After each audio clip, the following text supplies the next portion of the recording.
Hello, I'm Whitney Frost, and welcome to another episode of Why Would You Do That?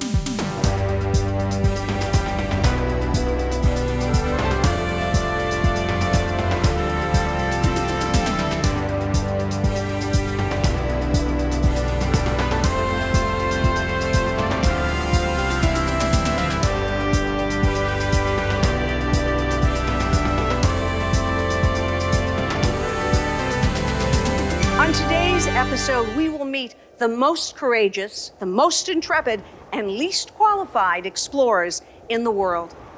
Above me rises the goddess mother, Mount Everest, a place so dangerous only 4,000 people have ever summited. Let's meet our guide, recent Sherpa masterclass taker, Sir Medford Frigidaire, heir to the Frigidaire freezer fortune. Sir Medford. Sir Medford, please. I heard you were knighted by the Queen. Is that correct? Not exactly. I took the title Sir in honor of Sir Edmund Hillary, the first man to ever summit Everest. That is, if you don't include his Sherpa. I can't recall his name. I think it was something foreign. Tell us about Sherpa Masterclass. For $500,000, 2 of the toughest weeks of my life. Intense 3-hour days of rigorous training. Having a background in the inner workings of freezers gives me a distinct advantage over the other students, because you know it's going to be cold up there. Tell us about the first day of Sherpa Masterclass. Day 1. They took us to the local dog park where they forced us to lay face down in the grass so that we could get used to the smell of excrement. You see, on Mount Everest, there are 13 tons of human excrement piling up every year. It makes an already hostile environment even more hostile. That's a lot of crap, literally. They say it's like a minefield up there, but I say it's a minefield up here. Let's meet our team. Joe Smith, hedge fund receiver from St. Petersburg, Florida. Husband, father of 4, first-time climber. First-time climber, long-time watcher. The key is preparation. I stopped taking elevators 6 weeks ago. Nothing but stairs for me, and I live in a 12-story penthouse. Also, my name is not ironic. Joe Smith comes in handy should this all go south and they need to identify my body. Joe Smith is kind of a go-to for coroners. What are the precautions have you been taking? Well, being from Florida, I don't really know the cold, but I know that the layering is key. So I got 2 pairs of socks. I have special underwear that wicks away moisture. I got the old college sweatshirt. That's seen me through a lot. And hands are important. So that's why I got these llama wool gloves that clip directly to my coat. You know, can't take a chance on losing these babies. Next, we have Dr. Duncan Rimmer, a homeopath from La Jolla, California. Dr. Rimmer, what was your impotence for this quest? Impotence? You mean impetus, am I right? Well, as a homeopath, I try to find a natural way to cure the body. I suffer from extremely low levels of testosterone. But I heard success stories from Everest summiters who, upon return, not only figuratively have larger testicles, they literally have larger ones. I mean, climbing this mountain's gotta give you bigger balls, am I right? Now this here chart, it's of testicular growth. Now, you'll notice here, looky right here, base camp 1, well, there ain't nothing going on. I mean, there's no change. But you get up here, advanced base camp 3, boom, I'm gonna have Kilimanjaro-sized balls. And who's this? Jack Magnum. I first met Duncan at a sandals resort with our respective wives. Somehow we got on the discussion of testicles. I believe it was Duncan. I have no idea how that came up. Anyways, I was the one who first informed him of the exceptional increase in genital circumference. I do not believe I made a chart, though. Now, to be fair, I did not make this, all right? Now, this is from a googly search. I printed this up, all right? Yeah, well, anyways, this is my third summit. I did not begin with any testosterone problems like Duncan here. However, it has been estimated that I will be limited to 2 more times up. Otherwise, I may have to buy an entire new wardrobe. Mr. Magnum, with your experience, what do you think Duncan can expect?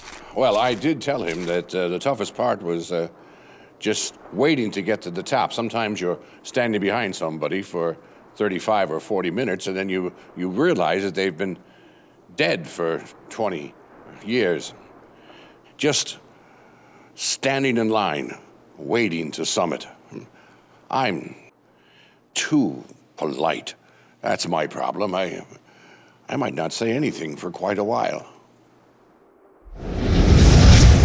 Mount Everest attracts not only explorers from all over the world, but Japanese people too.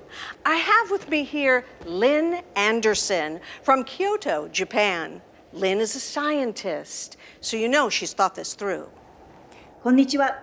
私たちはとってもエキサイトしています。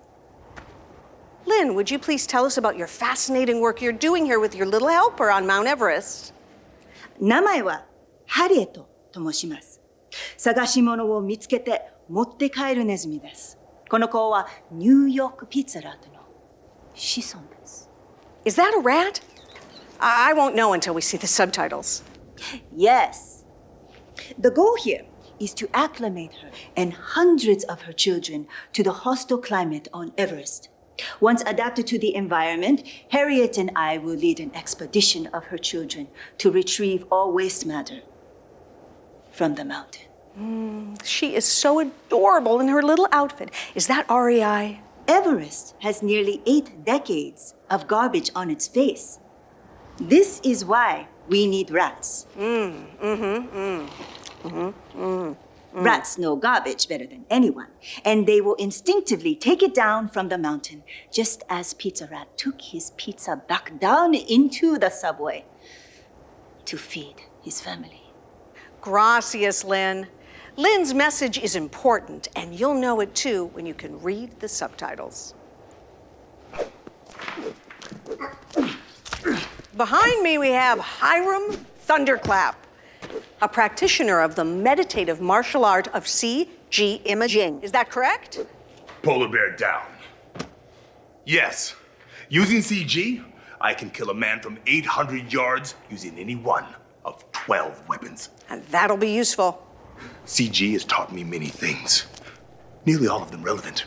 For instance, Everest. I've already scaled Everest 39 times. That's 15 times more than the world's greatest Sherpa. Noob. You have summited.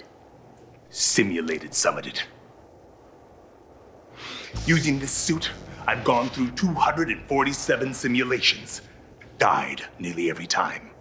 But I've survived over 28 times in the sim. That makes me the most qualified member of this team.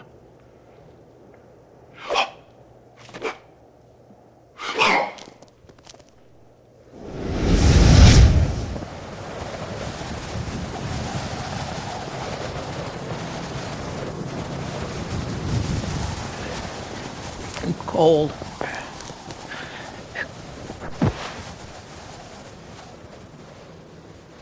Joe?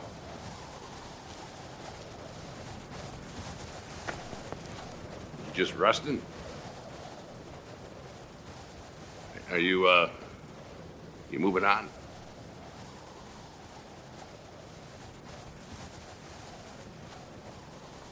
Joe?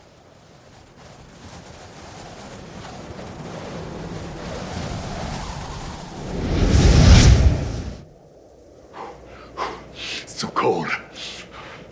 The team needs to stay warm. I'll build a campfire. Oh yeah, maximum heat. Oh yeah. Level 3. That's the stuff. There's no fire. I'll head back and get a lighter. All right, now something really big is happening here. I'm gonna go on ahead and I'm gonna try to figure it out, okay?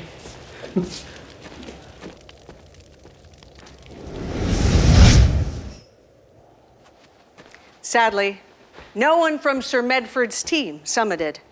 Later, they found the body of Dr. Duncan Rimmer, and in a way, a small victory.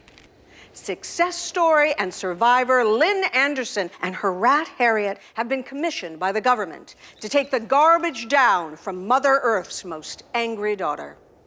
We are very proud. You know, one has to wonder what secrets little Harriet has learned from the Great Mountain. And maybe one day, she'll tell us. Come on, light. Come on, light.